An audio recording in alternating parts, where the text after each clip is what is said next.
السلام علیکم۔ آپ کی اولاد نافرمان ہے یا آپ کے ساتھ بدسلوکی کرتی ہے، اس کی وجہ کیا ہو سکتی ہے؟ تو آپ نے قرآن و حدیث اور اقوال سے یہ باتیں نوٹ کرنی ہیں اور اس کے بعد آپ نے فیصلہ کرنا ہے۔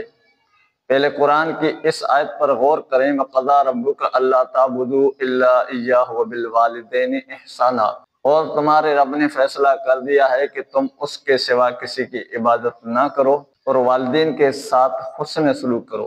یہاں احسان کا حکم دیا گیا ہے اور یہ احسان انسان کی دنیا اور آخرت دونوں میں اثر انداز ہوتا ہے۔ دوسرے نمبر پر ان حدیث پر غور کریں۔ رسول اللہ صلی اللہ علیہ وسلم کا فرمان ہے، جو رحم نہیں کرتا اس پر رحم نہیں کیا جاتا۔ صحیح بخاری اور مسلم۔ یہ اصول عام ہے لیکن والدین کے معاملے میں اس کا اثر اور بھی شدید ہوتا ہے۔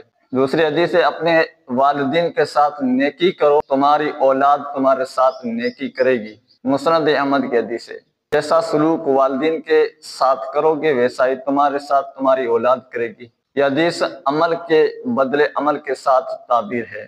حضرت علی رضی اللہ تعالیٰ عنہ کا قول ہے، جیسے تم اپنے والدین کے ساتھ پیش آتے ہو ویسا ہی تمہاری اولاد تمہارے ساتھ پیش آئے گی۔ امام جعفر صادق رحمۃ اللہ علیہ کا قول ہے، جو شخص اپنے ماں باپ کے ساتھ بدسلوکی کرتا ہے اس کے اولاد میں بھی ایسا ہی پیدا ہوگا جو اس کے ساتھ بدسلوکی کرے گا۔ خلاصہ ہے کہ جو شخص بچپن میں یا جوانی میں اپنے والدین سے محبت، ادب اور خدمت کا سلوک کرتا ہے، اللہ تعالیٰ دنیا میں ہی اس کا بدلہ دیتا ہے۔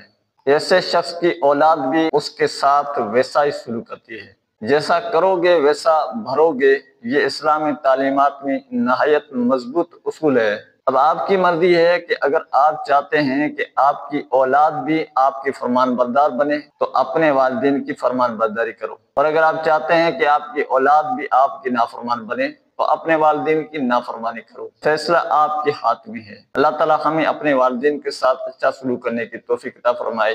آمین۔